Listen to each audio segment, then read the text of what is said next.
తండ్రిని దేవుని ఆరాధించినట్టు ఈ స్థలానికి చేసినటువంటి సోదరులకు తెలియజేస్తున్నాను.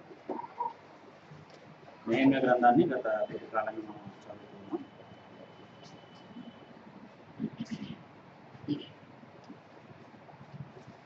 నెహెమ్యా గ్రంథము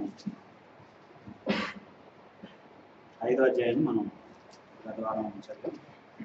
అంటే 5వ అధ్యాయాన్ని అర్థం చేసుకోవడం కోసం ద్వితీయోపదేశ గ్రంథంలో ఉన్నటువంటి కొన్ని మాటలు, అంటే ఏం చేయాలి ఏం చేయకూడదు అని ధర్మశాస్త్రంలో ఉంది, దానికి తగ్గట్టుగా వీళ్ళు చేస్తున్నారా లేదా అన్నటువంటి విషయాన్ని మనం ఆలోచించాలి. 5వ అధ్యాయంలో ఉన్న సంగతితో ఐడియా ఉంది కదండి, ఏమేమి జరిగిందనేది. అంటే పని చేసేటటువంటి వారిలో కొంతమంది వాళ్ళ సహోదరులు అయినటువంటి యూదుల మీద గొప్ప నిందని వేశారు. అదేంటంటే వీళ్ళు తక్కువ మంది ఉన్నారు, వాళ్ళు ఇంకా వచ్చి దేశాన్ని స్వతంత్రించుకొని అక్కడ స్థిరపడలేదు. అప్పటికే అధికారులుగా ఉన్నటువంటి వారు ఏం చేస్తున్నారంటే వాళ్ళ ధనాన్ని తమ సహోదరులకు ఇచ్చి, వాళ్ళ ద్రవ్యాన్ని సహోదరులకు ఇచ్చి వాళ్ళ దగ్గర ప్రతిఫలంగా ఎక్కువ వడ్డీని తీసుకుంటున్నారు. లేకపోతే వాళ్ళు ఏదైతే ఇచ్చారో దానికి 2 అంతలు తీసుకుంటున్నారు. దాన్ని బట్టి వీళ్ళు ఆ పని జరిగించలేకపోతున్నారు. ఇంకా చేయడానికి కూడా మా దగ్గర ఏమీ లేవు అని చెప్పేసి వాళ్ళ మీద కంప్లైంట్ చేసినప్పుడు నెహెమ్యా ఏం చేశాడంటే, అలా చేయకూడదు కదా, అలా చేయడానికి వీలు లేదు. ఇప్పుడు ఈ అంటే లోపల వచ్చేటటువంటి సమస్యలను బట్టి అసలు పని ఆగకూడదు అని చెప్పి అధికారిగా పనిచేయడానికి ఆయనకు రావాల్సినటువంటి డబ్బులు కానీ, లేకపోతే ఆయన ఎవరెవరికైతే ఏదైనా ఇచ్చాడో దాన్ని కానీ, లేకపోతే ఇప్పుడు ఆయన ఎవరికైనా అప్పించినా కానీ దాన్ని ఏది కూడా తీసుకోకూడదు అని చెప్పేసి నిర్ణయించుకుని అందరికీ ఆయన మాదిరిగా ఉన్నాడు. 14వ వచనంలో చూడండి, 5:14. జనులందరూ ఈ మాట చొప్పుననే జరిగించేది. మరియు నేను యూదా దేశంలో వారికి అధికారిగా నిర్ణయింపబడిన కాలం మొదలుకొని, అనగా అర్తహషస్త రాజు ఏలుబడి యందు 20వ సంవత్సరం మొదలుకొని 32వ సంవత్సరం వరకు 12 సంవత్సరములు అధికారికి రావాల్సిన సొమ్మును నేను కానీ నా బంధువులు కానీ తీసుకుంది. అలాగనమాట. అంటే ఇప్పుడు ఒకరికొకరు ఆస్తులు సంపాదించుకోవడం కాదు, ఏ పని ముఖ్యం, యెరూషలేం పట్టణాన్ని గోడలు నిర్మించి ఆ పట్టణాన్ని పునరుద్ధరించడం ముఖ్యం అనే దానికోసం ఆయన అలా చేశారు. అయితే ఎవరు మెప్పు కోసం ఆ పని చేయలేదు ఆయన. కొన్నిసార్లు కొంతమంది ఏం చేస్తారంటే ఎవరో ఒకరు మెచ్చుకుంటారని ఎమోషనల్గా చేసి తర్వాత బాధపడతారు. మెప్పు కోసం చేసే వాళ్ళలో డెఫినెట్గా వాళ్ళు ఎక్స్పెక్ట్ చేసింది అవతల వాళ్ళ దగ్గర నుంచి రాకపోతే ఏమవుద్ది, బాధ కలుగుతుంది. నేను ఎంత చేశాను, నాకు తిరిగి ఇలా చేశారేంటి అనే బాధ కలుగుతుంది. మెప్పు కోసం కాకుండా ఇలా చేయమని దేవుడు ఆజ్ఞాపించాడు, అది నేను చేశాను అన్న వాళ్ళకి ఏమవుద్ది, వాళ్ళు ఎలా ఫీల్ అయినా వీళ్ళ పని ఆగదు. అలాగనమాట. ఎందుకు చేశాడట ఆయన? 15వ వచనంలో, అయితే నాకు ముందుగా నుండిన అధికారులు జనుల యొద్ద నుండి ఆహారము, ద్రాక్షరసము, 40 తులముల వెండిని తీసుకొని వచ్చేది.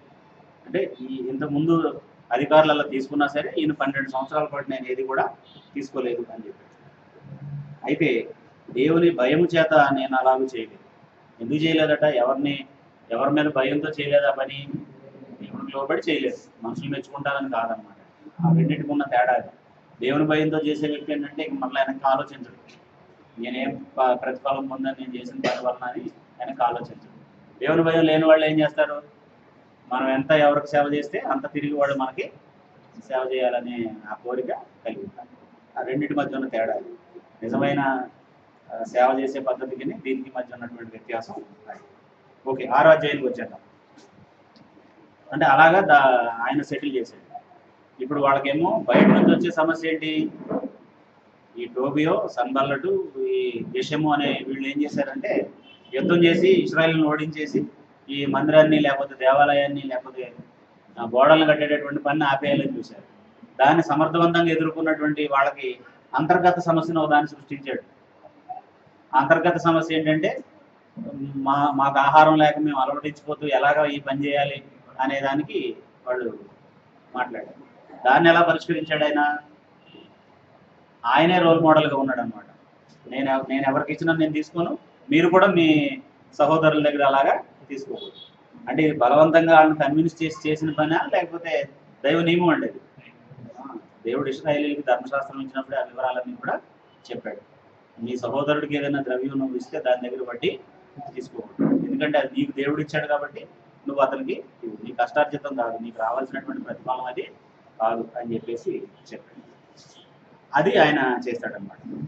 అంటే మంచి నాయకత్వం ఉన్నప్పుడు ఏమవుతుంది అని అంటే పెద్ద జటిలమైనటువంటి సమస్యలు కూడా సునాయాసంగా పరిష్కరించబడతాయి. ఇవి అంటే నాయకుడు అయ్యే వ్యక్తిలో బాల్యం నుంచే కనపడతాయి ఇలాంటి లక్షణాలు. ఇప్పుడు ప్రజ్ఞ, ప్రత్యుత్తరము అని యేసుక్రీస్తు గురించి ఉపయోగించిన మాటలు ఉన్నాయి చూసారా. ప్రజ్ఞ అంటే ఏంటి? జ్ఞానం కంటే చాలా ఎక్కువైనటువంటిది. అంటే మన సమస్యని, ఎదుటి వాళ్ళ సమస్యను కూడా అర్థం చేసుకుని ఇద్దరికి సమస్య లేకుండా ఎటువంటి పరిష్కారాన్ని ఆలోచించాలి అనే దాన్ని కనిపెట్టగలిగినంత వివేకం అనమాట అండి. కాబట్టి ప్రత్యుత్తరం అనేది ఏంటంటే ఆ వ్యక్తి అడిగిన దానికి తిరిగి చెప్పి జవాబు అన్నారు. అలాగే యేసు ప్రభు విషయంలో అలాగే ఎక్కడైనా మంచి నాయకులు ఉన్న చోట అలా జరిగింది. అపోస్తుల కార్యాలు 6వ అధ్యాయంలో కూడా మనం చూస్తాం. సంఘం లోపల సమస్య వచ్చింది. అప్పటి వరకునేమో సువార్త ప్రకటించకుండా బయట వ్యక్తులు ఆటంకపరిచేవాళ్ళు, యేసుక్రీస్తు నామాన్ని ఎంత మాత్రం ప్రకటించకూడదు. ఇప్పుడు సమస్య లోపల వచ్చింది. ఎలా అంటే మాలో ఉన్న విధవరాళ్ళ మీద తక్కువ చూపు చూస్తున్నారు. భోజనం పెట్టేవాళ్ళ మీద భోజనం తినేవాళ్ళు సడిగారండి. అది సాధారణంగా అది పెద్ద ఇష్యూ అయిపోవాలి. తినేవాడి మీద పెట్టేవాడు సణిగితే సర్దుకుంటారు, కానీ పెట్టేవాడి మీద తినేవాడు సణిగితే సర్దుకుంటారు ఎక్కడైనా? ఎందుకు పెట్టాలి నీకు, ఎందుకు ఇవ్వాలి నీకు, ఎందుకు చేయాలి నీకు అని చెప్పి దెబ్బలాడతారు. కానీ ఆత్మ సంబంధమైన జ్ఞానం ఏంటంటే మనం ఇచ్చేవాళ్ళమైనా పుచ్చుకునేవాళ్ళమైనా సమస్య వచ్చినప్పుడు దాన్ని ఎలా పరిష్కరించుకోవాలి? దేవుని పద్ధతిలోనే పరిష్కరించుకోవాలి. అది ఆ దేవుని జ్ఞానం. అప్పుడు ఉన్నటువంటి అపోస్తుల నాయకత్వం వాళ్ళకు ఉంది కాబట్టి వాళ్ళు ఏం చేశారంటే, మేము భోజనం పంచిపెట్టి, అంటే సాధారణ వాళ్ళని ఎలా రిస్ట్రిక్ట్ చేయాలనుకున్నాడంటే అక్కడ అపోస్తులు వాక్యం ప్రకటిస్తూ ఉంటే విస్తారంగా పని జరిగిపోతుంది. చుట్టుపక్కల అంతా కూడా యోదయ అంతటా కూడా నింపబడింది దేవుని వాక్యం. అప్పుడు వీళ్ళని ఏం చేయాలి? ఏదో సమస్యని లింక్ పెట్టి వాళ్ళని అక్కడ ఉంచే, వీళ్ళు బయటికి వెళ్లకుండా వాక్యం చెప్పకుండా. కాబట్టి ఇక్కడ ఒక సమస్యను సృష్టించారు. వీళ్ళు ఏం చేశారంటే ఈ సమస్యను పరిష్కరించడానికి వాళ్ళలోనే కొంతమందిని ఏర్పాటు చేసి వీళ్ళు మాత్రం వాక్యం ప్రకటించారు. అక్కడ చెప్పాడు ఏమని? మేము దేవుని వాక్యాన్ని ప్రకటించడం మానేసి భోజనం పంచిపెట్టడం ఎంత మాత్రం ధర్మం కాదు. కాబట్టి మీలోనే కొంతమందిని ఏర్పరచుకోండి అంటే అప్పుడున్నటువంటి ఆ క్రైస్తవులకి ఎంత మంచి మనసు ఉందంటే, ఇప్పుడు మీరు యోదయ దేశంలో ఉన్నటువంటి స్థానికులు అనుకోండి, మేము గ్రీకు దేశం నుంచి లేకపోతే ఇతర ప్రాంతాల నుంచి వచ్చినటువంటి యూతులు, మీరు స్థానికులు, మేము పెంతెకోస్తు పండుగను అనుసరించడానికి వచ్చినటువంటి వాళ్ళు. ఇప్పుడు మాకు షెల్టర్ ఇవ్వడం కోసం మీరు ఏం చేశారంటే మీ ఆస్తిపాస్తులను అమ్మేశారు. మీ దగ్గర ఉండే డబ్బంతా కూడా అక్కడ పెట్టి భోజనానికి, నివాసానికి ఖర్చు పెడుతున్నారు. ఎవరి మీద ప్రేమతో? దేవుడి మీద, మా మీద, సహోదరులుగా ఎంచి. అప్పుడు మేమేం చేసామంటే మీరు సరిగా భోజనం పెట్టట్లేదు, భోజనం పెట్టేటప్పుడు మమ్మల్ని పట్టించుకోవట్లేదు అని అన్నాం. అప్పుడు ఆ సమస్యను కూడా ఎవరికి అప్పగించారు? వాళ్ళు ఆస్తిని ఎలాగైతే అపోస్తుల పాదాల దగ్గర పెట్టారో సమస్యను కూడా వాక్యం తెలిసినటువంటి అపోస్తులకే అప్పగించారు. ఒకవేళ వాళ్ళల్లో ఎవరైనా వేరేగా రియాక్ట్ అయితే అలాగన్నమాట. అందుకే ఎప్పుడు కూడా సమస్య వచ్చినప్పుడు ఎక్కువ నెమ్మదిగా ఉండాలి మనిషి. సంతోషం కలిగినప్పుడు ఎక్సైట్ అవ్వచ్చు, కానీ సమస్య వచ్చినప్పుడు మాత్రం ఎక్సైట్ అవ్వకూడదని మనిషి. అప్పుడు మనం చేయవలసింది కాకుండా చేయకూడని పని చేయడానికి అది ఇబ్బంది అవుతుంది. అప్పుడు వాళ్ళు నెమ్మదిగా ఏం ఆలోచించారంటే దీని అంతటి గురించి తెలిసినటువంటి అపోస్తులు ఉన్నారు కదా, వాళ్ళకి అప్పచెప్దామని వాళ్ళకి అప్పచెప్పారు. అప్పుడు వాళ్ళు ఒక న్యాయం చెప్పారు. వాళ్ళకి ఏమనంటే ఈ సమస్య అణచబడాలంటే మాకు సరిగా భోజనం పెట్టట్లేదన్న వాళ్ళలో నుంచే భోజనం ఏర్పాట్లు చేసే నాయకులు మనం ఏర్పాటు చేసినట్టయితే అప్పుడు వాళ్ళు బ్లేమ్ చేయలేరు కదా.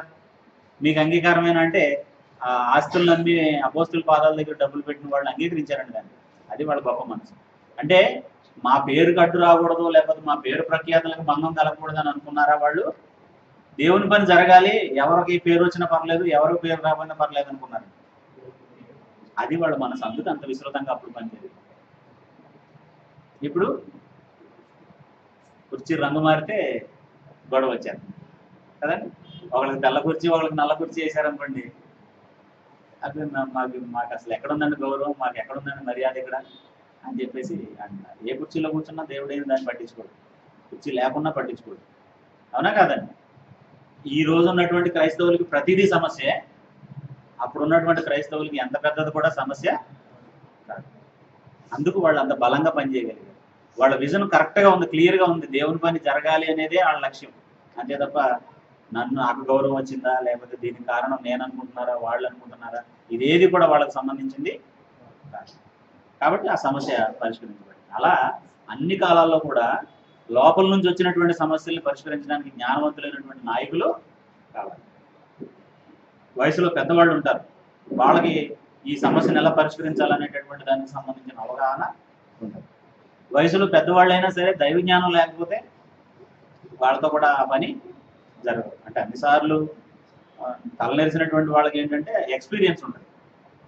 ఇప్పుడు మీరు చూడండి, ఏదైనా పెళ్ళిళ్ళు జరిగే దగ్గర, భోజనాలు జరిగే దగ్గర, పార్టీలు ఫంక్షన్లు జరిగే దగ్గర మనకి 170% గొడవలు దేని నుంచి వస్తాయి అని అంటే భోజనాల దగ్గరే వస్తాయి. మాకు తక్కువ పెట్టారనో, లేకపోతే మమ్మల్ని సరిగ్గా పట్టించుకోలేదనో, పిలవగానే వచ్చి సాంబారేనండి, ఆ సాంబార్ను మనం బతిమల్ని తినం, కానీ పిలవగానే వచ్చి పోయిపోతే మాత్రం దాన్ని పెద్ద ఇష్యూ చేస్తాం. అలాంటి పరిస్థితులు వచ్చినప్పుడు ఈ వయసులో పెద్దవాళ్ళు అయినటువంటి వాళ్ళు ఏం చేస్తారు అని అంటే, ఇద్దరి మధ్య గొడవ వచ్చింది కదా, ఆ ఇద్దరు ఎవరు అదేంటి అది ఆలోచించరు, దేని వలన వచ్చింది.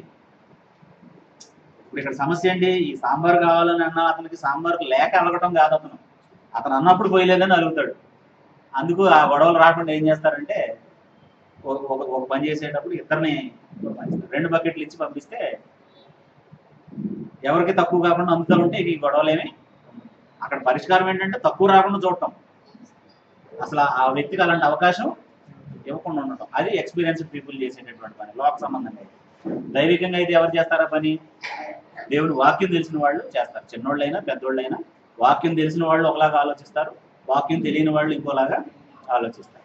కాబట్టి ఇప్పుడు ఇంటర్నల్గా వచ్చినటువంటి సమస్యని అంతమందికి నాయకుడు ఉన్నటువంటి నాయకుడే పరిష్కరించాడు.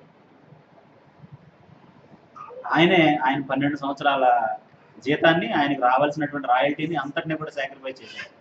దేనికోసం వినియోగించేటట్టుగా, ఈ పని కోసం వినియోగించేటట్టుగా. అలాగే ఆయన ఎవరెవరికైతే అప్పిచ్చాడో ఆయనే ముందు క్షమించి, ఇదిగో నాలాగా మీరు అందరూ చేయండి అని నాయకులకి రోల్ మోడల్గా ఉన్నాడు.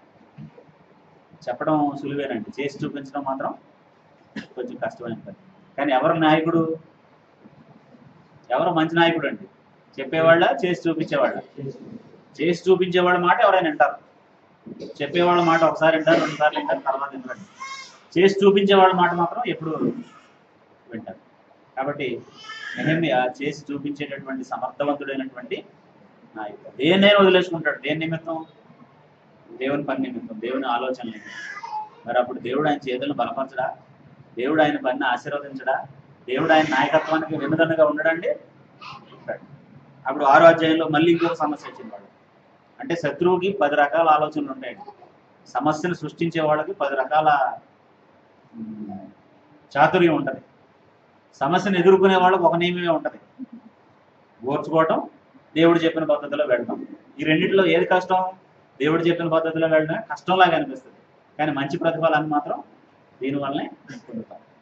అప్పుడు 6వ అధ్యాయం నుంచి మనం చదివితే, నేను ఇంకను గుమ్మములకు తలుపులు నిలపక ముందు దానిలోని బీటలు లేకుండా సంపూర్ణంగా గోడను కట్టి ఉండగా సంబల్లటును, టోబియాను, అరబీయుడైన కృష్ణుడు మా శత్రువులలో మిగిలిన వారును విని, ఏమైంది, ఎవరో పిల్లలు గొప్పపడుతుందంటే అనిపిస్తేను అంత ఇబ్బంది ఎందుకు? ఆయన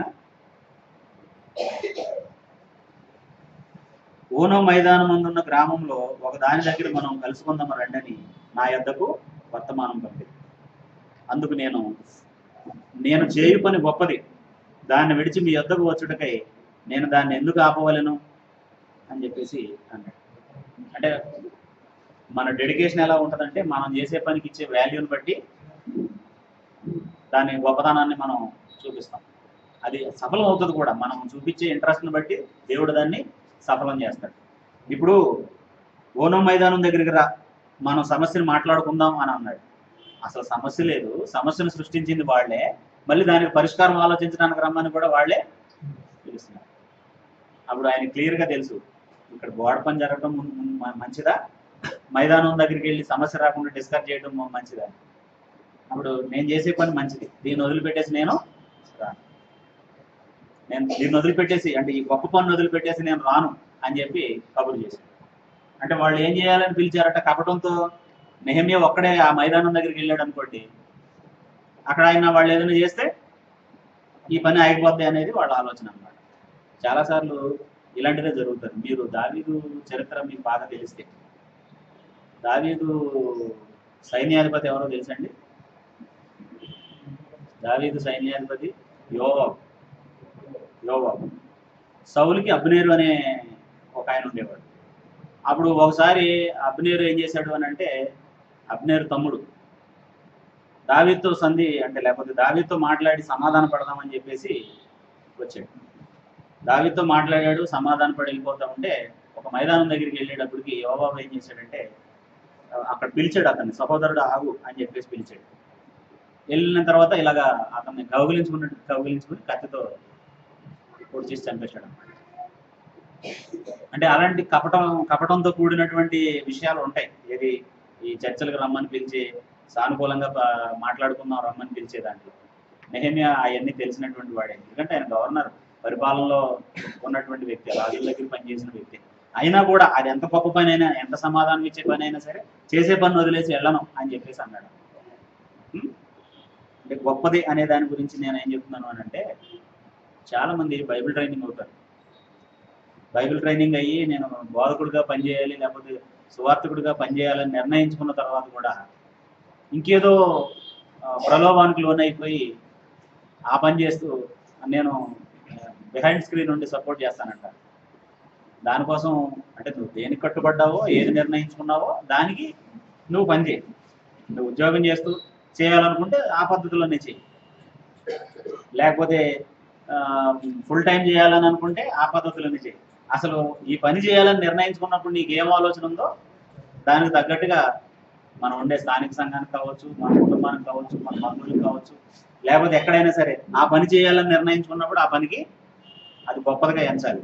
దాన్ని గొప్పదిగా ఎంచితే ఏమవుతానంటే మన సమయంలో ఎక్కువ సమయాన్ని దానికోసం కేటాయిస్తాం. అది గొప్పది కాకపోతే వేరే పనికి వెళ్ళిపోతారు అన్నమాట. నేను కొంతకాలం అమెరికాలో చాలా మంది చెప్తారండి, నాకు తెలిసిన ఫ్రెండ్స్ చాలా మంది ఉన్నారు. వాళ్ళు అంటారు, నేను ఒకప్పుడు ప్రీచర్గా పనిచేశాను, ఇప్పుడు ఏదో బిజినెస్ చేస్తున్నాను, లేకపోతే ఏదో. ఏమైంది నీకు అని అంటే, అక్కడ అదొక ఉద్యోగం. అమెరికా దేశంలో ప్రీచర్ అనేది ఏంటంటే ఒక ఉద్యోగం. ఆయన అన్ని అడిగిన ప్యాకేజ్ ఇస్తే ఆయన ఆ పని చేస్తాడు, లేకపోతే బిజినెస్ చేసుకుంటా చర్చిలో మెంబర్గా ఉంటాడు అన్నమాట. వాళ్ళకంత సునాయాసమైనటువంటిది. కానీ సువార్థకుడి పని అది కాదు. ఈ పని కోసం వస్తే, ఈ పని చేయాలని నిర్ణయించుకుంటే బ్రతికినా చచ్చిపోయినా ఈ పనిలోనే ఉండాలి. ఎందుకంటే ఇది గొప్ప పని. ఎవరు చేసిన పని? ఎవరు చేసిన పని? ఇది దేవుడు చేసిన పని.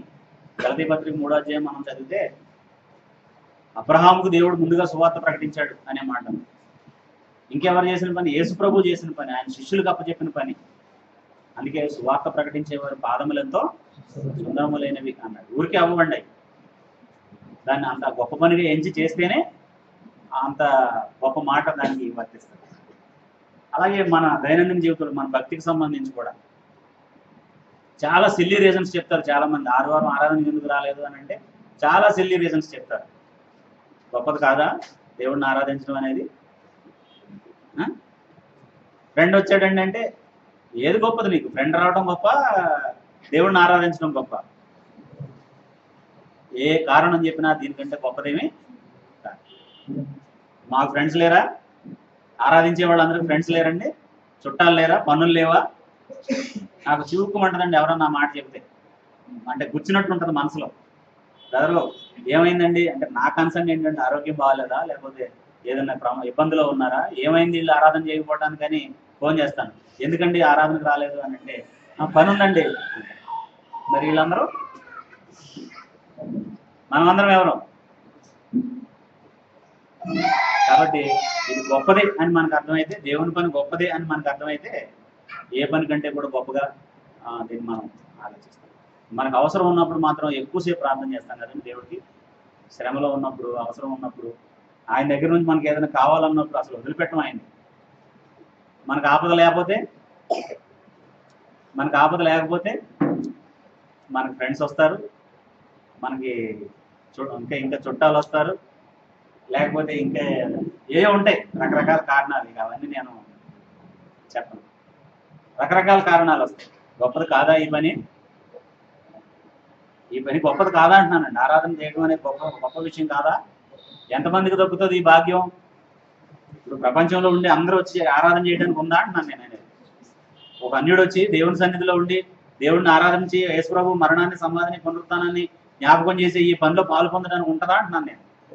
అతనికి ఇంట్రెస్ట్ ఉన్నా కుదరదు. ఇది మనకు కుదిరినా. అందుకే ఏది గొప్ప పని, ఏది సాధారణమైన పని అనే ఆ క్లారిటీ మన మనసులో ఖచ్చితంగా ఉండాలి. ఎవరైనా సరే. నేను అంటే నా గురించి చెప్పాలని నేను చెప్పట్లేదు, నేను మామూలుగా చెప్తున్నాను. 16 సంవత్సరాలు అవుతుందండి నేను ఈ పనిలోకి వచ్చి. 16 ఇయర్స్ నుంచి నేను ఇంచుమించు ఈ పని చేస్తున్నాను. నాకు తెలిసి మనుషులు చనిపోయినప్పుడు కూడా నేను ఆరాధన మానలేదు. ఎవరైనా చనిపోయినప్పుడు కూడా, మా కుటుంబంలో ఎవరైనా చనిపోయినప్పుడు కూడా ఆరాధన మానలేదు. అంటే దేవుని కృప అలాంటి ఒక కాంగ్రిగేషన్లో పెరిగాం. అలాంటి నిర్ణయాలతో బ్రతికేటటువంటి సభ్యుల మధ్యలో దేవుని పిల్లలుగా మేము ప్రారంభ దినాల్లో పెరిగాం. అందుకు మాకు అంత స్పిరిట్ వచ్చిందేమో. నేనే కాదండి, నాలాగా ఆ సంఘంలో ఉన్నటువంటి యవనస్తులు కావచ్చు, పెద్దవాళ్ళు ఏమైనా ఎవరు కూడా మాకు తెలియదు. ఏలూరులో మేము పనిచేసాం ఒక 2 సంవత్సరాల పాటు. ఒకవేళ ఏ చర్చ్ మెంబర్ అయినా చనిపోతే ఆరాధన అయిన తర్వాత అయినా, ఆరాధన ముందైనా సరే, ఒకవేళ ఆయన పాతి పెట్టి వచ్చి ఆరాధన చేసి అప్పుడు ఇంటికి వెళ్తాం. లేదంటే ఆరాధన అయిన తర్వాత వెళ్ళి ఆయన పాతి పెడతాం. ఆరాధన మాత్రం టైమింగ్స్ మార్చడం కానీ ఇంకా ఏది కూడా ఎప్పుడు జరగలేదు. అంత డెడికేటెడ్గా వాళ్ళు ఉన్నారు. అందుకే ఇప్పుడు అక్కడ నుంచి ప్రపంచంలో ఏ మూలకి వెళ్ళినా సరే వాళ్ళు ఎవరు ఆరాధన మానరు. అక్కడ అలా పెరిగినటువంటి వాళ్ళు ఎవరు కూడా ఆరాధన మానరు. చాలా మంది చుట్టాలు తిడతారు వాళ్ళని. వాళ్ళు శనివారం నుంచి వెతుక్కోవడం మొదలు పెడతారు. ఎక్కడ ఉంది ఆరాధన స్థలం, ఎక్కడ ఉంది ఆరాధన చేయడానికి, ఈ వారం మిస్ అయిపోతానేమోనని వాళ్ళు ఫోన్ చేస్తారండి అక్కడ నుంచి బయలుదేరేటప్పుడే. బ్రదర్, ఈ వారం నేను హైదరాబాద్ వస్తున్నాను, ఫలానా చోట ఉంటాను, ఎక్కడ ఆరాధన చేయాలి నాకు చెప్పండి, టైమింగ్స్ చెప్పండి, ప్లేస్ చెప్పండి. కొంతమంది వాళ్ళ బంధువుల కోసం వాళ్ళ ఊరు వచ్చినప్పుడు 2 రోజులు 3 రోజులు ఉంటారండి, చాలా ముఖ్యమైన పనులు పెట్టుకుని. అందులో ఓ పూట కేటాయించి వాళ్ళు వచ్చి వాళ్ళ బంధువులు తీసుకొచ్చి ఇక్కడ ఆరాధన జరుగుతుందని చూపించి మరి వెళ్తారండి. శనివారమే చూపిస్తారు వాళ్ళు ఎక్కడ మిస్ అవుతారో అని. అంత డెడికేషన్ కొంతమందికి ఉంది. అంటే ఇక్కడ అలా ఉండటానికి ఉండకపోవటానికి ఒకటే తేడా. అదేంటో తెలుసా? గొప్పగా ఎంచడం, గొప్పగా ఎంచకపోవడం. మన దృష్టికి అది ఏముందలే, మనం బ్రతికిన దినాల్లో ఎన్ని సంవత్సరాలు ఆరాధన చేయట్లే, ఒక వారం మానేస్తే ఏమవుతుంది అనిపించింది అనుకోండి, ఒక్కసారి వస్తే ఆ వైరస్ ఇక అంతే సంగతులు. దానికి యాంటీవైరస్లు లేవు. ఇక అది నెమ్మదిగా మనల్ని బలహీనపరుస్తుంది తప్ప బలపరచదు. సరే, కొంతమందికి ఇబ్బందులు ఉంటాయి. తల్లిదండ్రులు ఎలవ్ చేయరు, భర్త ఎలవ్ చేయడు, భార్య ఎలవ్ చేయడు, కుటుంబానికి సంబంధించిన ఇబ్బందులు ఉంటాయి. అది వాళ్ళు ఓవర్కమ్ చేయాలి. వాళ్ళని నేను తప్పపట్టలేదు. ఎందుకంటే వాళ్ళ సమస్య ప్రత్యేకమైంది. వాళ్ళ కాపురాలను ఇబ్బంది పెట్టుకోమని నేను చెప్పను, లేకపోతే వాళ్ళ తల్లిదండ్రులతో వైరం తెచ్చుకోమని నేను చెప్పను.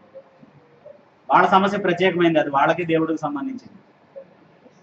కానీ మన వరకు మనం ఆలోచిస్తే మాత్రం దేవుడిని ఆరాధించడానికి గొప్పగా చూడలేకపోతే మన బ్రతుకులు గొప్పగా ఉండడానికి ఆస్కారం లేదు.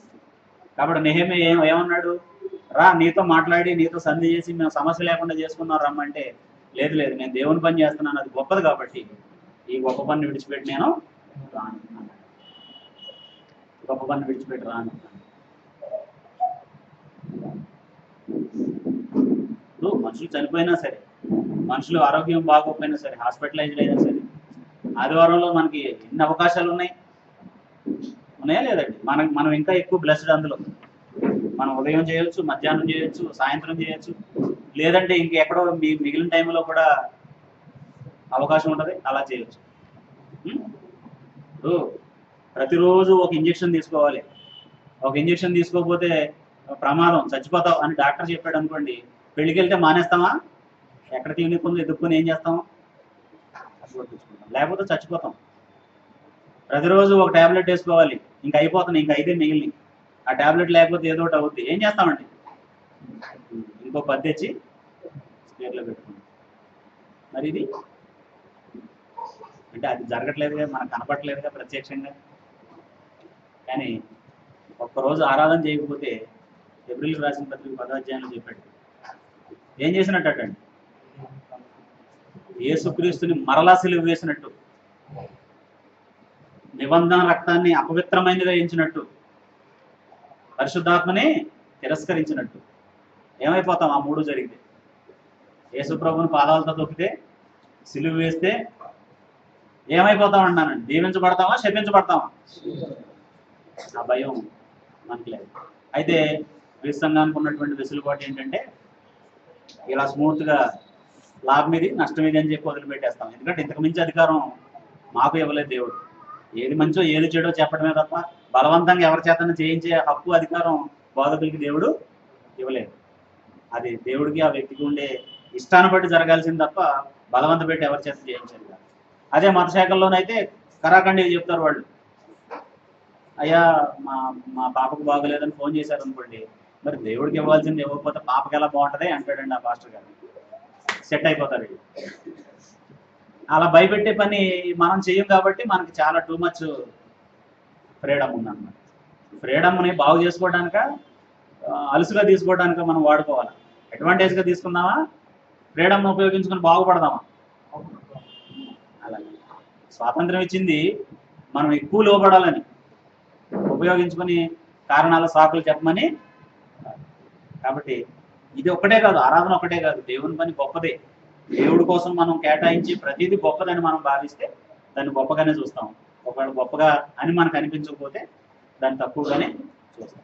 కానీ ఒకటి గుర్తుపెట్టుకోవాలి, తాను సృష్టించిన వాటిలో ప్రథమ ఫలంగా ఉండేటట్టుగా ఆయన సత్యవాక్యం వల్ల మనల్ని కన్నాడట దేవుడు. మనకు మాత్రం మొదటి స్థానంగా ఇచ్చాడు, మనం ఎన్నో స్థానం ఇచ్చిన. మరి ఏది న్యాయమో ఏది ధర్మమో మనం ఆలోచించుకోవాలి. తిరిగి ఏ స్థానం ఇవ్వడం ధర్మం అనేది మనమే ఆలోచించుకోవాలి. గొప్పది అనే మాటని నేను చెప్తున్నాను. ఆ తర్వాత వారు అలాగూ 4 మారులు నా యొద్దకు వర్తమానం పంపగా ఆ ప్రకారమే నేను మరలా ప్రత్యుత్తరం ఇచ్చింది. అంతటా 5వ మారు సన్బల్లటు తన పనివాని ద్వారా విప్పి ఉన్న ఒక పత్రికను నా యొద్దకు పంపాను. అందులో వారి పైన రాజుగా ఉండవలన నువ్వు ప్రాకారములు కట్టుతున్నావా, నీవు ఈ హేతువు చేతనే నీవు యూదులను రాజు మీద తిరుగుబాటు చేయనట్లుగా నీవు ఆలోచించుతున్నావా, నీవు యూదులకు రాజుగా ఉన్నాడని నిన్ను గూర్చి ప్రకటన చేయుటకు యెరూషలేములో ప్రవక్తలను నీవు నియమించటం నీవు మొదలగు మాటలను రాజునకు ఈ సంగతులు తెలియనని మొదలగు మాటలను అందు నిమిత్తం ఇప్పుడు మనం యోచన చేసేదాము రండి, నీవు ఈ సంగతి అన్ని జనుల వదంత నీవు దానిని గెషము చెప్పుచున్నాడని వ్రాయబడి. మరి ఇతను ప్లేన్ అయితే నమ్మకుండా ఉండొచ్చుగా. ఈ సన్బల్లటు అని అతను ఏం చేశాడంటే ఆ ముగ్గురులోనే ఒకటి పేరు పెట్టి నీ మీద ఎలాంటి రూమర్స్ ఉన్నాయి. నెహెమ్యాకి ఏం చెప్తున్నాడంటే, నువ్వు యెరూషలేముని పరిపాలించాలనుకుంటున్నావని, దాని మీద రాజు అవ్వాలనుకుంటున్నావని, రాజు మీద తిరుగుబాటు చేయాలనుకుంటున్నావని నీ మీద వదంతులు వచ్చినాయి. నేను మాట్లాడి రాజు దగ్గర పరిష్కారం చేస్తాను రమ్మని కబురు చేస్తున్నాడు అనమాట. అప్పుడు ఎవరన్నారు ఇలాగా అంటే, గెషెం అనేవాడు నీ మీద ఇలా సృష్టించాడు, అందరూ అలా చెప్పుకుంటున్నారు బయట అన్నారు. అయ్య బాబోయ్ వదంతి వచ్చిందేమో, నేను దాన్ని పరిష్కరించుకోవాలేమో అని కంగారు పడి వెళ్తాడేమో అని అదొక ట్రిక్ అనమాట అండి. మనం కూడా చాలాసార్లు ఎవరన్నా అన్నోన్ పర్సన్ వచ్చి నీ మీద పోలీస్ స్టేషన్లో కేసు పెట్టారు ఎవరో, ఎస్ఐ గారు చాలా ఫైర్ అవుతున్నారు, ఒకసారి రా తొందరగా వచ్చి ఆ ఎస్ఐ గారితో మాట్లాడితే నీ సమస్య నేను సాల్వ్ చేస్తాను అన్నాడు అనుకోండి. మనకు ఒక విధానం, మనకు ఒక పద్ధతి ఏమి ఉండవు, మనం గబగబా పరిగెట్టేస్తాం. మనం అంటే తెలియనటువంటి వాడు. దానికి ఒక ప్రాసెస్ ఉంటుందా ఉండదండి? నిజంగా ఎవరైనా కేసు ఫైల్ చేస్తే ఏం చేస్తారు? కానిస్టేబుల్ పంపిస్తారు, వాళ్ళు వచ్చి చెప్తారు ఆ విషయం. మధ్యలో ఒక వ్యక్తి వచ్చాడంటే దాని అర్థం ఏంటి? నిన్ను ఇరికించిపోతున్నాడు అని చెప్పేసి. కాబట్టి అటువంటి వాటిని అధికారం ఉన్న వాళ్ళు, తెలిసినటువంటి వాళ్ళు ఏం చేయరు అని అంటే నమ్మరు. అయినా సరే నేను వెళ్ళను అని చెప్పేసి ఆయన అనుకున్నాడు. ఈ పని చేయలేకుండా మేము అశక్తులమవుదాం అనుకుని వారందరూ మమ్మల్ని బెదిరింప చూసారు. అంటే ఎప్పుడైతే బెదిరింపు వస్తుందో ఆ పని చేయడానికి వాళ్ళు శక్తి తగ్గిపోద్దేమోనని చెప్పేసి ఇలాంటి బెదిరింపులు మొదలుపెట్టారు. నేను ఇటువంటి కార్యములను ఎంత మాత్రము చేయవారం కాను, వీటిని నీ మనసులో నుండి నీవు కల్పించుకున్నవని అతని యొద్దకు నేను వర్తమానము పంపించాను. విషయంకే రావచ్చు, ఎవరికైనా రావచ్చు, కానీ అటువంటి పనులు చేసేవాళ్ళం మేము కాదు అని ఈయన ఉత్తరం రాసి పంపాడు తప్ప వెళ్ళలేదు. 4 సార్లు 5 సార్లు, ఎన్ని సార్లు అంటే అన్ని సార్లు ఆయన అలాంటి సమాచారాన్ని ఈయన దగ్గరికి పంపాడు. అప్పుడు ఈయన ఏమని అడిగాడో దేవుడిని అక్కడ ఆయన రాశాడు. చూడండి, దేవా ఇప్పుడు నా చేతులను బలపరచు. ఎప్పుడు బలపరుస్తాడు దేవుడు? మనం చేస్తూ సహాయం అడిగితే బలపరుస్తాడు. అంతేనా? నువ్వే డిజైన్ అయ్యి, నువ్వే కన్స్ట్రక్షన్ చేయి, నువ్వే అన్ని కావాల్సినవి నేను వచ్చి అందులో ఉంటానంటే ఇస్తాడా దేవుడు? మన ప్రయత్నాలు మనం చేసుకుంటా, మనం దేవుడిని సహాయం అడిగితే సహాయం చేస్తాం. జనరల్గా ఏం చేస్తాం మనం? ఎంతవరకు ప్రయత్నం చేస్తాం? ఏదైనా మనకు సహాయం కావాలని దేవుడి దగ్గర నుంచి అడిగేటప్పుడు ఎంతవరకు ప్రయత్నం చేస్తాం? అంటే ఇంతకుముందు కూడా మనం ఒక మాటను చదివాం. యుద్ధానికి వెళ్ళేటప్పుడు ఎవరి గురించి ఆలోచించాలట? యెహోవాకి వ్యతిరేకమైన ఆలోచనలు ఏమైనా ఉన్నాయేమో పరిష్కరించుకుని అప్పుడు యుద్ధానికి వెళ్తే విజయం జరుగుతుంది. అలాగే అసలు ముందు ఈ పని గొప్పదని ఎంచే మనసు మనకుంటే, నేనేమో ఇలా బ్రతకాలనుకుంటున్నాను, నాకేమో ఆటంకాలు ఎలా వస్తున్నాయి అంటే, అప్పుడు దేవుడు ఏం చేస్తారు? ఆ పనిని బలపరిచి మనం ఆ పనిని ఆ సమస్యల నుంచి తప్పించుకునేటట్టుగా చేస్తాం. మనకేమో మంచి ఏదో తెలియదు, చెడు ఏదో తెలియదు. మనమేమో దేవుడిని ఏమని అడుగుతాం? నాకు కావాల్సింది ఇచ్చేయి అని అంటాం. నీకు ఇచ్చింది నీకు మంచో తెలియదు, ఎలా వాడుకోవాలో తెలియదు, ఎందుకు వాడుకోవాలో తెలియదు, అసలు వాడుకోవాలో వద్దో కూడా. అప్పుడు దేవుడు ఇచ్చే ఏ ప్రయోజనం? దేవుడు అలాగే నువ్వు పని చేస్తే నీ చేతులను బలపరుస్తాడు తప్ప నువ్వు అసలు పనే చేయకుండా బలపరచు. మెహదీపట్నంలో లేకపోతే ఎల్బీ నగర్లో కొంతమంది సహోదరులు, సరూర్ నగర్లో ఉన్నాను నేను. కొంతమంది సహోదరులకు వాక్యం చెప్పేటప్పుడు 2 కుటుంబాలండి వాళ్ళు నమ్ముతారో లేదో తెలియదు అప్పట్లో. అంటే వాళ్ళకి మంచి మనసు తప్ప పెద్ద విషయాలను అర్థం చేసుకోగలిగినంత జ్ఞానం ఉన్నటువంటి వాళ్ళు కూడా కాదు వాళ్ళు. అంటే పెద్ద బాగా చదివేసుకుని గ్రీక్లో హెబ్రీలు ఏముంది, ఆ బైబిల్లో ఏముంది, ఈ బైబిల్లో ఏముంది అని ఆలోచించే అంత పెద్ద వ్యక్తులు కాదు. ప్లెయిన్ హార్టెడ్ వాళ్ళు. మనసులో ఏమీ లేదు, దేవుని వాక్యం చెబితే మనసులో రిసీవ్ చేసుకునే అంత ఉంది. అప్పుడు ఆ ఇద్దరి కోసం, లేకపోతే ఆ 2 కుటుంబాలు ఒక చోట కూడుకుంటూ ఉంటే వాళ్ళు ఎక్కడ ఇబ్బంది పడతారో, వాళ్ళు ఎక్కడ దేవునికి దూరం అవుతారో అని నేను రాజేంద్ర నగర్లో ఉండేవాడిని, సరూర్ నగర్కి షిఫ్ట్ అయిపోయాను. మళ్ళీ నేను అప్పుడు రాజేంద్ర నగర్లో కాపురం ఉండేవాడిని, సరూర్ నగర్కి షిఫ్ట్ అయ్యాను. అప్పుడు చాలామంది ఏమన్నారు అంటే, 50 మంది కాంగ్రిగేషన్ ఉన్న చోటే నువ్వు ఏం చేయలేకపోతున్నావు, ఇద్దరితో నువ్వేం చేస్తావు అన్నాను. అప్పుడు నేను ఒక మాట చెప్పానండి. అంటే ఆ సహోదరుడు కూడా ఉన్నాడు అప్పుడు నాతో పాటు, శ్రీనుగారు అని ఆ సహోదరుడు ఉన్నాడు. దేవుని పిల్లలుగా బ్రతకడానికి ఎటువంటి మనసు కావాలో అట్లాంటి ఉంది వీళ్ళకి. కాబట్టి నేను వీళ్ళతో వండర్స్ చేసి చూపిస్తాను అన్నాను. అంటే అతిశయంతో అనలేదు ఆ మాట. మీరు చూడండి, ఒక 2 సంవత్సరాల తర్వాత ఆ మాట నాకు మళ్ళీ జ్ఞాపకం చేయండి, అప్పుడు నేను మీకు జవాబు చెప్తాను అని చెప్పేసాను. అసలు ఎన్ని మలుపులు తిరిగిందో ఎల్బీ నగర్లో కాంగ్రిగేషన్ స్టార్ట్ అవ్వడానికి ముందు ఇక్కడ పరిస్థితులు. అబ్బే నేను అద్దె కడతాను, మీరు ఆరాధన జరిపించండి అన్న ఆయన వెళ్ళిపోయాడు. అసలు ఈ ఇలాగా నిలబడాలో అక్కర్లేదో కూడా అప్పుడు ప్రస్తుతం ఉన్నటువంటి సహోదరులకి తెలియదు. కానీ వాళ్ళు ఒకటే మాట అన్నారు, బ్రదర్ మనం కలిసి ఇలాగే ముందుకెళ్దాం, మీరు ఎలాగంటే మేము అలాగే మీకు సహకరిస్తామన్నారు. వాళ్ళు సహకరించారు. ఇప్పుడు ఇంత కాంగ్రిగేషన్ మనం ఆరాధన చేస్తాం. అంటే ఇంత కాంగ్రిగేషన్ అంటే ఇప్పుడు ఇందులో చాలా మంది మళ్ళీ వేరు వేరు ప్రాంతాలకు వెళ్ళిపోయిన వాళ్ళు ఉన్నారు. 5 సంవత్సరాలని కౌంట్ చేసుకుంటే ఇంతకు 300 మంది అన్ని చోట్లకి వెళ్ళిపోయారు. అక్కడ మేము చేసేది ఏంటంటే దేవుడిది పని, ఆయన బలపరుస్తాడు అనుకున్నాం. నేను ఇప్పుడు కూడా నేను చేసింది నా సొంత జ్ఞానంతో చేసిందని నేను అన్నాను. దీన్ని బలపరిచిన ఆయన ఎవరంటే దేవుడు. పని చేసే మనసు మనకుంటే దేవుడు దాన్ని ఏం చేస్తాడు? బలపరుస్తాడు. చాలా మంది అన్నవారు, అమెరికన్స్ సపోర్ట్ చేస్తే కట్టలేని వాళ్ళు సంఘాలు నువ్వెలా కడతావు, నీకేం తెలుసు హైదరాబాద్ పరిస్థితులు, కాబట్టి మన ప్రాంతానికి వచ్చే, మన ప్రాంతంలో ఏదో ఒక టౌన్లో పనిచేయండి అని చాలా మంది ఫోర్స్ చేశారు. నాకు తెలియదు. నాకు హైదరాబాద్ అయినా అండమాన్ అయినా ఒకటే. నేను చూసేది ఏంటంటే వాక్యం వినే వ్యక్తికి ఆసక్తి ఉందా లేదా, అతను ఏ ప్రాంతం వాడు, ఏ భాష మాట్లాడతాడు, ఆయన దగ్గర ఎన్ని డబ్బులు ఉన్నాయి, ఎన్ని డబ్బులు లేవు, దాంతో నాకు ఎలాంటి సంబంధం లేదు. నిజంగానే దేవుడు బలపరుస్తూ వచ్చాడు. మెహదీపట్నంలో ప్రారంభించేటప్పుడు మీకు మాట చెప్పాను అంతే. ఆ ప్రాంతంలో కొంతమంది సహోదరులు ఉన్నారు, మనం అక్కడ మొదలు పెడితే బాగుంటుందని. ఆ రోజు కూర్చున్న సహోదరులు అందరూ అన్నారు, ఏమని? మొదలు పెట్టండి, అదేమీ ఇబ్బంది కాదు, మనం దాన్ని ఏం చేయాలో అది చేద్దాం అని చెప్పేసి. సరే వెళ్ళాము. ఏం చేయాలో తెలియదు మాకు. ఆ వీధులంటే తిరుగుతున్నాం. అంటే నేను ఎంత మొండోడనో నాతో పాటు వచ్చిన ఆయన అంత మొండాయన. వినాయక చవితి రోజు మొదలు పెట్టాం. అది అంటే నిమజ్జనం ఉంటుంది చూసారా, ఆ రోజు మొదలు పెట్టాం. ఎటు వెళ్తే అటు బారికేడ్లు, రూట్ లేదు. దాదాపు 100 కిలోమీటర్లు తిరిగాం. అరుగుల మీద నడిపాడు ఆయన బైక్. అంటే రూట్ లేక ఒకళ్ళ గోడ అరుగు మీదకి ఎక్కడం, మళ్ళీ పక్కకు దింపడం. మొత్తానికి వెళ్ళి ఒక ఆయన కలుసుకోవాలనుకున్నాం, ఆయన్ని సాయంత్రం లోపు కలుసుకున్నాం. సరే అద్దెకి ఎలా తీసుకోవాలి, అద్దెకి తీసుకోవడానికి సంబంధించి ఏంటి, అని ఆలోచిస్తూ ఉంటే మెహదీపట్నంలో పెద్ద పెద్ద భవంతులు అన్నీ ఏది చూసినా 20-30 వేలు తక్కువ ఉండదు. అందులో మేము తిరిగే లొకేషన్ మరీ చాలా అడ్వాన్స్ లొకేషన్. ఓ చోట చెట్టు దగ్గర ఆగాం టీ తాగి. అప్పుడు అన్నయ్య మనం ఎంత ప్రయత్నం చేస్తున్నామో మరి ఇదేంటి పరిస్థితి అని అంటే, తమ్ముడు ఎప్పుడు కూడా దేవుని పని దేవుడు జరిగిస్తాడంటే సూచన ఏంటంటే, మనం ఇక్కడ ఉండగానే ఎవరో ఒకళ్ళు వచ్చి మీరు ఎందుకు వచ్చారని మనల్ని అడుగుతారు చూడు అన్నాను నేను. అంటే నేను ప్రవక్తన కాదు, పరిశుద్ధాత్మతో ఆ మాట అట్లా నాకుండే నమ్మకంతో అన్నాను అంతే. నాకుండే నమ్మకంతో అన్నాను అంతే. అప్పుడు అక్కడ ఇస్త్రీ చేసుకుని ఒక ఆయన వచ్చాడండి మా దగ్గరికి. ఏం సార్ ఏం తిరుగుతున్నారు, అద్దె ఇల్లు కావాలా ఏమన్నా అని అడిగాడు. అంటే వాళ్ళు ఏం చేస్తారంటే అలా అద్దెకి ఇల్లు ఇప్పించి కమిషన్ తీసుకుంటారు. అవును బాబు అద్దెకి ఇల్లు కానీ అది మా కోసం కాదు, చర్చ్ కోసం అంట. ఓ లేడీ రైవన్ కారులో వచ్చి గేట్ ఓపెన్ చేయి అంది. అతను వెళ్ళి పరిగెట్టుకు వెళ్ళి గేట్ ఓపెన్ చేశాడు. మళ్ళీ వచ్చి మళ్ళీ అడిగాడు ఎలాంటి ఇల్లు కావాలి మీకు అని. ఒక 20-30 మంది ఆరాధన చేసుకోవడానికి ఒక హాల్ కావాలి మాకు, చిన్న ఇల్లు అయినా పర్వాలేదు ఏదైనా పర్వాలేదు అని. ఉండండి ఇక్కడే ఉండండి అని లోపలికి వెళ్ళి ఆమెతో మాట్లాడి వచ్చాడు.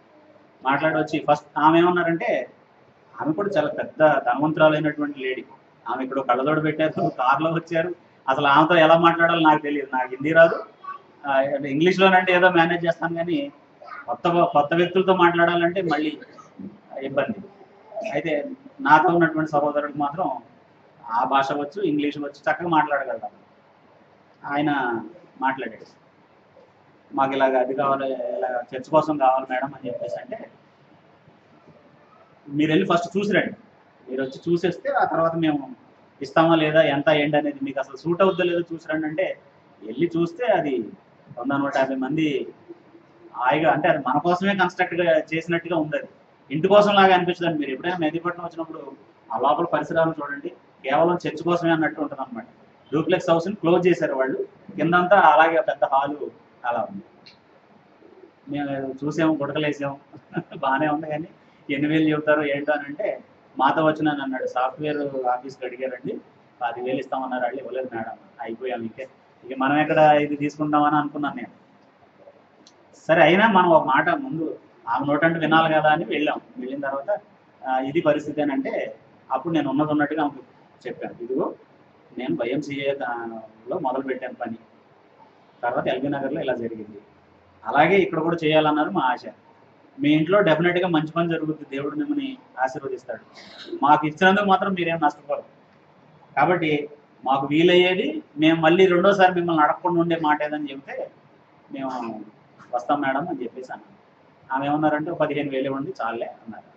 15,000 ఎలాగిస్తాం, 4,000 కడతాకే ఎల్బీ నగర్లో తలకిందులు అవుతున్నాం. అప్పటికి 15,000 అంటే నేను ఆశ అనుకున్నాను. ఆమె నా ముఖం చూశారు, అంటే ఆడ భాషలో ఆమె ఫాదర్ ఏంటి ఎలాగున్నారేంటి, మీకు అంటే ఎక్కువ అనిపించిందా అని అన్నారు. అవును మేడం, అంటే మీ ఇంటికి అంత వర్తే కానీ మాకు అది శక్తికి మించింది అని చెప్పేసి అన్నాను. అంటే మళ్ళీ మీరు అడగనంటే ఇంకో మాట చెప్తాను, ఇక నన్ను మళ్ళీ రెండోసారి అడగద్దు. ఎస్ అంటే ఆ తాళాలు ఉన్నాయి పట్టుకెళ్ళి ఇంకోసారి చూసుకుని కన్ఫర్మ్ చేయండి, లేకపోతే మీరు వెళ్ళిపోవచ్చు అని చెప్పేసి. 8,000 ఇస్తారా అన్నారు. 8,000 ఇస్తారా అన్నాడు. అంటే ఇక ఒకళ్ళనొకళ్ళు చూసుకున్నాం, 25,000 ఎక్కడ 8,000 ఎక్కడ అని అంటే, ఒక్క నిమిషం బయటకు వెళ్ళి వస్తామని చెప్పి బయటకు వచ్చాం. మేము ఇద్దరం మాట్లాడుకున్నాం. అంటే ఏదో ఒకటి చేసేద్దాం తమ్ముడు, పర్వాలేదు అయిపోద్దాం అంటే, సరే అనే మీకు ధైర్యం ఉంటే మనం ముందుకు వెళ్ళిపోదాం అని చెప్పేసి. సరే మేడం, అది కూడా మాకు ఎక్కువే కానీ ఇక మిమ్మల్ని అడగంలే, థ్యాంక్ యూ అని చెప్పేసి తాళాలు తీసుకుని వెళ్ళి వచ్చేసాం. వచ్చిన తర్వాత తాళాలు ఇచ్చి వెళ్ళేటప్పుడు ఆమెలో కొన్ని సంగతులు, వాళ్ళ కుటుంబం, వాళ్ళ ఇబ్బందులు అవన్నీ కూడా చెప్పారు. వాళ్ళ నాన్నగారు ఎలా ఉండేవాళ్ళు, వాళ్ళ పరిస్థితులు ఏంటి, ఆమె ఎలా ఉంటారు అన్నీ చెప్పారు. సరే అన్నిటికీ పరిష్కారం దొరుకుతుంది, మీరేం తొందరపడకండి అది అని ఏదో మాకు తెలిసిన ఆనంద మాటలు మేము చెప్పేసి వచ్చాం. అవి కూడా ఆమెను అట్రాక్ట్ చేసింది. అంటే అది ఆ సమయంలో ఎవరో కొత్త వ్యక్తి ఈమెతో ఆడ కుటుంబ విషయాలు ఆమె షేర్ చేసుకున్నప్పుడు మనం ధైర్యం చెప్పడానికి ఏముంది, మనం కొత్త వాళ్ళం అనుకున్నా ఆమె షేర్ చేసుకున్నారు ఆమె కుటుంబ విషయాలు. అప్పుడు ఇమీడియట్గా ఆ గేట్ దగ్గరికి వచ్చినాక ఆమె ఏమన్నారంటే 7,000 ఇవ్వండి, ఇంకేమొద్దులే అని చెప్పేసి ఆమె అన్నారు. అంతే వచ్చాము. అక్టోబర్ 14 మొదలు పెట్టాం. ఈరోజు 80 మంది అటెండ్ అవుతున్నారు అక్కడ. మేము కేవలం కష్టపడ్డాం అంతే, ఒక రోజు 2 రోజులు కష్టపడ్డాం. వెళ్ళిన మా ఇద్దరికి ఒకలాంటి మనసే ఉంది, అంటే అది దేవుడు దాన్ని జరిపిస్తాడు. మా స్వార్థం కోసం మొదలు పెట్టింది కాదు. ఆయన ఉద్యోగం చేసుకుని అయినా నేను సేవ చేసుకున్నాను. మా ఇద్దరిలో ఎవరికి దానివలన ఫలాన్ని ఏమన్నా లాభం వస్తుందేమో నష్టం వస్తుందేమో అనే స్వార్థం మాలో ఏది లేదు. కాకపోతే ఒక మొండితనం ఉంది, ఏంటంటే మేము చేయగలం, ఆ కెపాసిటీ మాకు ఉంది అన్న ఒక మొండితనం ఉంది. దేవుడు దాన్ని ఆశీర్వదించింది. 80 మంది ఇప్పుడు ఆరాధన చేస్తారు. నేను అనేది ఏంటంటే ఫస్ట్లో మనకి ఏం కనపడదు, దేవుడితో వ్యవహారంలో మనం మొండిగా ఉండాలంటే. ముందే మనకు దేవుడు ఇదిగో నీకు ఎంత జీతం వస్తుంది, నువ్వు ఎలాంటి ఇల్లు కడతావు, ఎలాంటి కారులో తిరుగుతావు అని చూపించడం. దేవుడిని నేను నమ్మాను, నాకు కావాల్సింది ఆయన ఇస్తాడని నువ్వు నమ్మితే నువ్వు ఊహించిన దానికంటే ఎక్కువ పరిస్థితిని నీకు ఇస్తాడు. 1 సంవత్సరంలో 80 మంది ఎలాగవుతారు? దేవుడు ఆశీర్వదిస్తేనే అయ్యేది. మేము చెమటలు కార్చేయలేదండి దానికోసం. బాగా వాక్యం చెప్పామంటే మేము చేసిన పని ఏంటంటే బాగా వాక్యం చెప్పాం. ఆ ఉన్నదాన్ని ఎలా ఆర్గనైజ్ చేయాలనేది ఒక చక్కటి ఆర్గనైజింగ్ మెథడాలజీని ఉపయోగించామంటే, అంతకుమించి మేము చేసింది. కాబట్టి మా చేతులను బలపరచు అని నెహెమ్యా చేసినటువంటి మాటల్ని, అంటే అటువంటి సంఘటనలు జ్ఞాపకం వస్తాయి. అంటే దేవుడు ఏం చేశాడు, ఎలా చేయగలడు అని అంటే చేశాడు.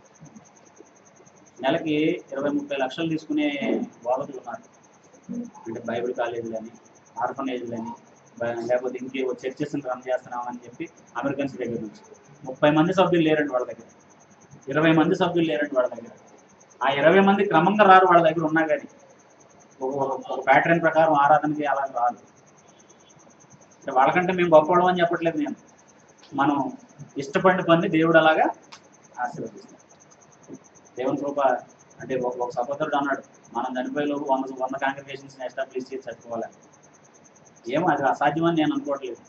ఇంకో 20 సంవత్సరాల ఆయుష్ దేవుడు ఇస్తే 100 కాకపోయినా కనీసం 10 సంఖ్యలోనైనా ఉంటాయి. ఇప్పటికి 6. అది అసాధ్యమైన పని కాదండి. అంటే మనం పని చేస్తే దేవుడు బలపరుస్తాడు. ఈ స్పిరిట్తో పని చేయమని నేను ఏ బైబిల్ కాలేజీకి వెళ్ళినా ఎక్కడికి వెళ్ళినా చెప్తాను. నేను చెప్పినప్పుడు వాళ్ళు ఏమంటారంటే, హైదరాబాద్ రండి, ఒక కాంగ్రిగేషన్ నేను స్టార్ట్ చేసి మీకు అప్పచెప్తాను, మీరు అక్కడ సేవ చేస్తారు కానీ అని చెప్తాను. కొంతమంది బైబిల్ ట్రైనింగ్ అయిన వాళ్ళు. అంటే వాళ్ళు ఏమంటారంటే, అద్దె ఎవరు కడతారు, మా ఇంటికి అద్దె ఎవరు కడతారు, చర్చికి అద్దె ఎవరు కడతారు, మా పిల్లల్ని ఏ స్కూల్లో చదివించగలం మేము అక్కడికి వచ్చి. నేనేమని ఆలోచించలేదు అవన్నీ.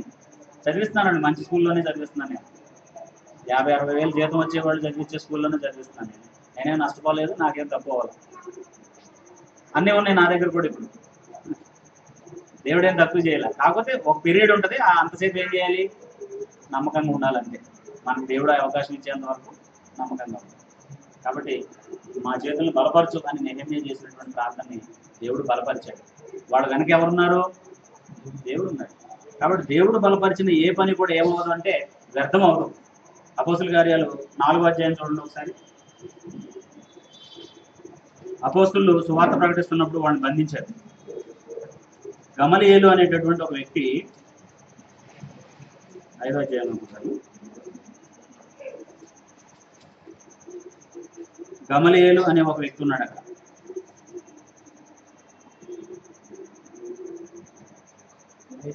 ఐదు 39లో ఉంది. ఆ సందర్భం అంతా చదవట్లేదు, మనకి ఇప్పుడు సమయం లేదు, నేను డైరెక్ట్గా విషయాన్ని చెప్తాను. అప్పుడు ఆయన యూదుల్ని అడ్డగించి, దేవుని పనిని ఆపేవాళ్ళని అడ్డగించి ఏమని చెప్పాడంటే, ఇది దేవుని పని కాకపోతే దాని అంతా అదే నాశనం అయిపోతుంది. దేవుని పని అయితే మీరు దాన్ని అడ్డుకుంటే మాత్రం మీకు మేలు కాదు అని చెప్పి ఈ పాత నిబంధన గ్రంథంలో ఉన్న ఒక స్టేట్మెంట్ని వాళ్ళకి చెప్పాడు. ఏమనంటే 39 చదువుతున్నాను చూడండి. దేవుని వలన కలిగిన మీరు దాన్ని వ్యర్థపరచలేరు. దేవుని వలన కలిగిన దాన్ని ఏం చేయలేరు ఎవరు కూడా. ఎందుకని?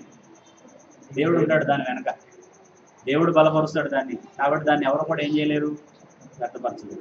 ఎక్కడిది మాట అంటే సామెతల గ్రంథము 21వ అధ్యాయం 30వ వచనంలో ఆ మాట ఉంది. ఆ మాటనే, ఆ ధర్మశాస్త్రంలో ఉన్న మాటనే ఆయన కోట్ చేశాడు. దేవుని వలన కలిగిన దాన్ని మీరు వ్యర్థం చేయలేరు అన్న మాటనే గమలీయేలు చెప్పాడు అన్నమాట. అది జ్ఞానం. 21:30.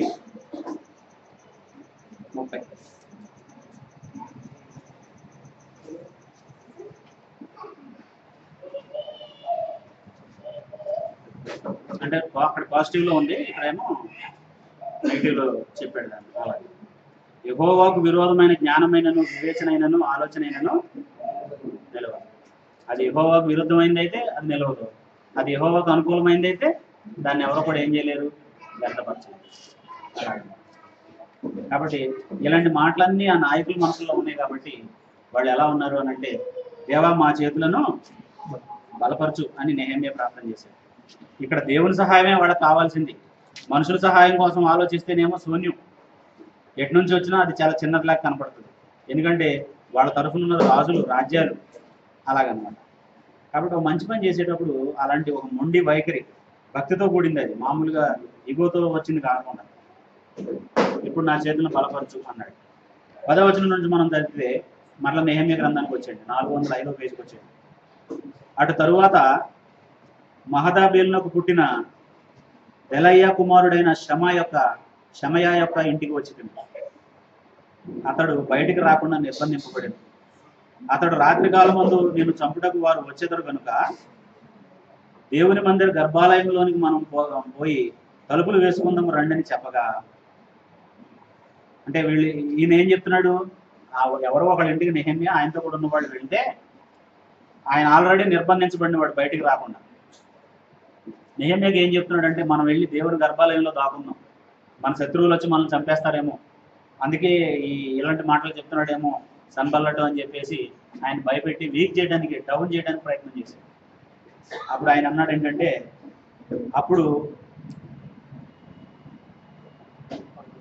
11వ వచనంలో నేను అని నా వంటి వాడు పారిపోవచ్చునా, ఇంతటి వాడనైనా నేను నా ప్రాణమును రక్షించుకున్నట్టుగా గర్భాలయమున ప్రవేశింపవచ్చునా, నేను అందులో ప్రవేశింపనంటిని. అంటే నాయకత్వం వహించే వ్యక్తి ఏంటంటే శ్రమ వచ్చినప్పుడు కుంగిపోయే వ్యక్తిగా ఉండకూడదు, సంతోషం వచ్చినప్పుడు పొంగిపోయే వ్యక్తిగా ఉండకూడదు, బ్యాలెన్స్డ్గా ఉండాలి. అది నాయకుడికి ఉండే లక్షణం. ఎందుకంటే యేసు ప్రభు విషయంలో కూడా యూదులు ఆ సూత్రాన్ని అప్లై చేశారు. కాపర్ని కొడితే మంద చెదిరిపోయింది అని. యేసు ప్రభుని పట్టుకోవడానికి వచ్చినప్పుడు ఏమైంది, వాళ్ళందరూ కూడా చెదిరిపోయారు. కాబట్టి యూదులు వీళ్ళందరినీ పట్టుకుందాం, వీళ్ళందరినీ చంపేద్దాం అని ఎప్పుడు ఆలోచించాల, ఎవరిని, యేసుక్రీస్తుని టార్గెట్ చేశారు. అలాగే ఒక జాతిని నిర్మూలన చేయాలంటే దాని నాయకుడిని ఇబ్బంది పెట్టాలి. అతను వసూలు చేసేసుకుంటే ఆటోమేటిక్గా వీళ్ళందరూ వచ్చేస్తారు. అలాగే ఒక సంఘాన్ని ఇబ్బంది పెట్టాలంటే బోధించే బోధకుడిని టార్గెట్ చేయాలి. అప్పుడు ఆటోమేటిక్ ఏమవుద్ది, అతని బోధల వలన వాళ్ళందరూ కూడా వేరే రూట్లోకి టర్న్ అయిపోతారు. ఇది సాతాను యొక్క యుక్తి.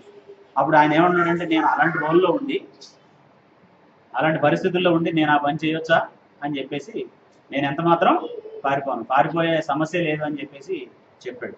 ఆ తర్వాత నెహెమ్యాకి అర్థమైంది ఏంటంటే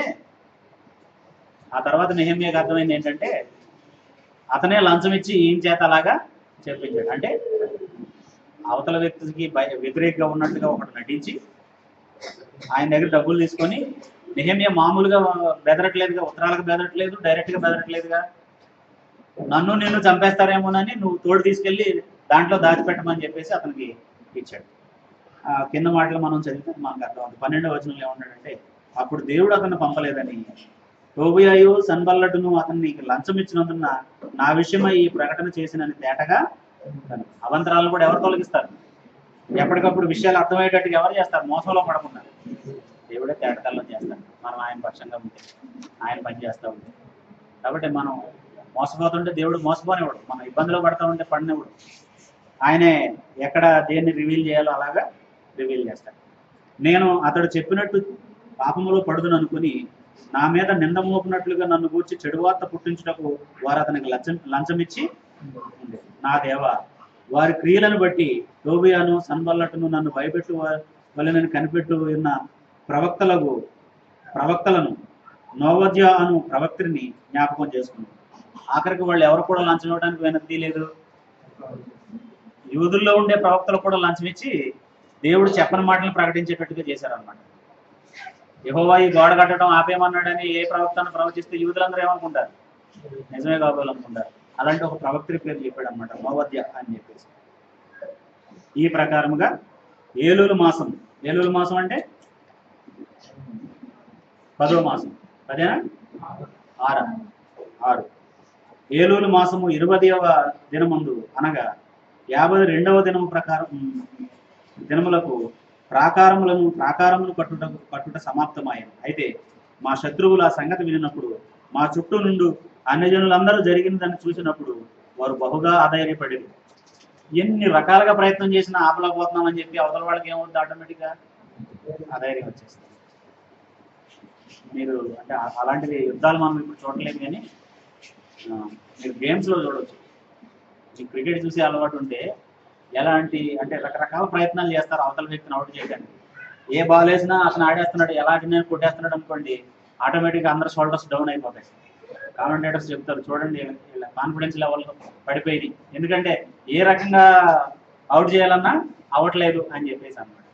కాబట్టి నైతికంగా మనుషులను ఓడించడం ఎలాగంటే వాళ్ళు ప్రేరేపించినటువంటి పాపంలో మనం పడకుండా ఉండడం, వాళ్ళు మనల్ని ఏ ఉద్దేశంతో మోసం చేయాలనుకుంటున్నారో దాన్ని ఎదుర్కోవడం, ఇలాంటివి మనం చేయగలిగినప్పుడు ఆటోమేటిక్గా సగం విజయం మనకి వాళ్ళకి సంభవిస్తుంది. అందుకే మా యుద్ధోపకరణములు భౌతికమైనవి కాదు, ఆత్మ సంబంధమైనవని పౌలు 2 కొరింథీ పత్రిక 10వ అధ్యాయంలో చెప్పాడు. ఇప్పుడు అవతల వాడు ఈటి చూపిస్తే యువతల వాడు ఈటి చూపిస్తాడు, ఇది భౌతికమైన యుద్ధం. అవతల వాడు కత్తి చూపిస్తే యువతల వాడు కత్తి చూపిస్తాడు, ఇది భౌతికమైన యుద్ధం. ఇక్కడ అవతల వాడు శోధిస్తే ఆ శోధన కనిపెట్టి దానిలో పడకుండా ఉంటాం, అది ఆత్మ సంబంధమైనటువంటి యుద్ధం. కాబట్టి వాళ్ళ పని వాళ్ళు చేసుకుంటూ పోతున్నారు, శత్రువులను దేవుడు ఆపుతున్నాడు. కాబట్టి వాళ్ళు ఆటోమేటిక్గా ఏమయ్యారు, అధైర్యపడ్డారు. ఎలా అనగా ఈ పని మా దేవుని వలన జరిగినదని వారు తెలుసుకునేది. ఎవరు కూడా అర్థమైంది, ఇప్పుడు నెహెమ్యా ఆయనతో కూడా ఉన్న వాళ్ళు చేసే పని మనుషులది కాదు, దేవుడిది. దాన్ని మనం అడ్డుకుంటే అది అడ్డుకోవడం కుదరదు, అలా చేసే పని దేవుడికి వ్యతిరేకంగా చేసేదని ఎవరికి అర్థమైంది, శత్రువులకు కూడా అర్థమైపోయింది అన్నమాట. కాబట్టి మనల్ని బట్టి దేవుడు మహింపరచబడే సందర్భం అది. మనం ఎప్పుడైతే మనం చేయకూడని పని చేయకుండా ఉంటామో ఆటోమేటిక్గా ఎవరు మహింపరచబడతారు, దేవుడు మహింపరచబడతారు. అలాగే ఆ దినములలో యూదుల ప్రధానులు టోబియా యొద్దకు మాటి మాటికి పత్రికలు పంపుచూ వచ్చేది. అతడు వారికి పత్రికలు పంపుచూ వస్తుండేది. అతడు అరహ కుమారుడైన షెకన్యాకు అల్లుడు. ఇదియుగాక యోహానాను అను తన కుమారుడు బెరాకియా కుమారుడైన మెషుల్లాము కుమార్తెను వివాహం చేసుకుని ఉండను కనుక యూదులలో అనేకులు అతని పక్షముగా నుండినని ప్రమాణము చేసేది. అంటే ఒక బంధుత్వాన్ని ఏర్పరచుకున్నాడు ఈ టోబియో అనేవాడు. ఎలా అంటే వీళ్ళ యూదుల్లో ఉండేటటువంటి ఒక అమ్మాయిని వాళ్ళ అబ్బాయికి చేసుకోవడం వలన బంధుత్వం ఏర్పడి, ఇప్పుడు ఆ బంధుత్వం అభిమానం ఉన్న వాళ్ళు అందరూ ఏం చేస్తారు, ఇక్కడ విషయాలు అక్కడ చెప్తూ ఉంటారు, అక్కడ విషయాలు ఇక్కడ తెలుస్తూ ఉంటాయి అన్నమాట. కాబట్టి ప్రతిసారి ఎప్పుడైతే నెహెమ్యా దగ్గరికి వస్తారో ఆయన గురించి మంచి మాటలు చెప్తూ ఉండేవాళ్ళు. టోబియా అలాంటుడు కాదు, ఎలాంటుడు కాదు, అతని మాటను విన్ను అన్నట్టుగా చెప్తూ ఉండేవాళ్ళు. చూడండి, వారు నా ఎదుట అతని గుణాతిశయములను గురించి మాట్లాడుచు వచ్చేది. నేను చెప్పిన మాటలు అతనికి తెలియజేశాను. నన్ను భయపెట్టుటకే టోబియా పత్రికలు, అంటే నేను నెహెమ్యాని ఇది చేయబోతున్నాను అది చేయబోతున్నాను అని వాళ్ళకి చెప్తే వీళ్ళు వచ్చి ఎవరికి చెప్తారు, నెహెమ్యాకి చెప్తారు అన్నమాట.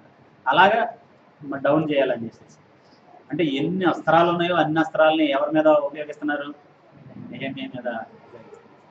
ఇప్పుడు ప్రస్తుతం అలా లేదంటే ప్రపంచం, ఇప్పుడు ఏమన్నా మారిపోయిందా దానికంటే భిన్నంగా? అలాగే ఉంది ఇప్పుడు కూడా. ఒక వ్యక్తిని ఏదైనా చేయాలనుకున్నప్పుడు ఎన్ని మార్గాలు ఉన్నాయో అన్నీ అన్వేషిస్తున్నారు. బాగుపడ్డానికి ఇన్ని మార్గాలను అన్వేషించరు. బాగు చేసుకోవడానికి వాళ్ళు బాగు చేసుకోవడానికి, మారు మనసు పొందడానికి ఎన్ని మార్గాలు ఉన్నాయని ఎవరు అన్వేషించరు. ఒకరి మీద పగ సాధించడానికి ఎన్ని మార్గాలు ఉన్నాయనే దానికి మాత్రం అన్ని ఛానల్స్ని వెతుకుతారు అన్నమాట. ఇది మనుషుల తత్వం. దేవుని పక్షంగా పనిచేసే నాయకుడు, దేవుని పక్షంగా పనిచేసేటటువంటి ప్రజలు ఎలా ఉండాలి అని అంటే, దేనికి ప్రలోభపడకుండా దేవుడిని యథార్థంగా, దేవుడిని ఎలా ఆరాధించాలో అలా ఆరాధిస్తూ, ఏ విధంగా సేవించాలో అలా సేవిస్తూ ఉన్నట్లయితే శత్రువులు అధైర్యపడతారు, వాళ్ళకు వాటమి కలుగుద్ది. విజయం ఎవరికి వస్తుంది, మనకు వస్తుంది. ఎవరైతే దేవుని పక్షంగా ఉంటారో వాళ్ళకి వస్తుంది. అక్కడ 3 సూత్రాలను ఆయన చెప్పాడు. ఎలాగంటే ముందు ఏం చేయాలట, ఈ పని గొప్పది అని ఎంచాలి. మనం నిలబడాలంటే విశ్వాసంలో మన విశ్వాసం ఏమని ఎంచాలి, నేను నమ్మిన విధానం గొప్పదే. ఇదేదో అన్నం తిన్నట్టు కూర తిన్నట్టు, లేకపోతే మనం కావాల్సినటువంటి బట్టలు కొనుక్కున్న లాంటిది కాదు విశ్వాసం అంటే. ఇవి తినకుండా ఉండొచ్చు, తినొచ్చు, మార్చుకొని ఇంకో వేరే తీసుకోవచ్చు. విశ్వాసాన్ని అలా మార్చడానికి లేదు, అది స్థిరమైంది. విశ్వాసం అనేది ఎప్పుడు మనలో ఉండవలసింది. అది గొప్పదని మనం ఎంచామనుకోండి, దాన్ని ఎవరు బలపరుస్తారు, దేవుడు బలపరుస్తారు. దేవుడు మనలో ఉన్న విశ్వాసాన్ని బలపరిస్తే మనల్ని చూసే వాళ్ళకి ఏం అర్థం అవుద్దని అంటే ఇతను దేవుడు బలపరుస్తున్నాడని కూడా మన వాళ్ళకి అర్థం. అలాగే మనల్ని బట్టి దేవుడు మహిమపరచబడతాడు. మనుషులు మీ సత్క్రియలను చూచి పరలోకమందున్న మీ తండ్రిని మహిమపరచినట్లు వారి ఎదుట మీ వెలుగును వీళ్ళకే నమ్మకం లేదు వీళ్ళ దేవుడు అంటే. మనం వెళ్ళి ఏం చేద్దామని అనుకున్నారు అనుకోండి, మనతో పాటు ఎవరు దేవుడి దగ్గరికి రాదు, మనల్ని చూసి ఎవరు కూడా దేవుని వైపుకి ఆకర్షించబడే అవకాశం. కాబట్టి ముందు గొప్పగా ఎంచుదాం మన విశ్వాసాన్ని, దేవుడు దాన్ని బలపరుస్తాడు. ఆటోమేటిక్ ఇతరులు కూడా దాన్ని చూసి ఇన్స్పైర్ అవుతారు. అటువంటి విశ్వాసాన్ని మనం కలిగి ఉండాలని మిమ్మల్ని కోరుతూ, మిమ్మల్ని హెచ్చరిస్తూ, చెప్పబడిన విషయాలు అన్నింటిలో కూడా నన్ను నేను హెచ్చరించుకుంటూ ముగిస్తున్నాను. అందరికీ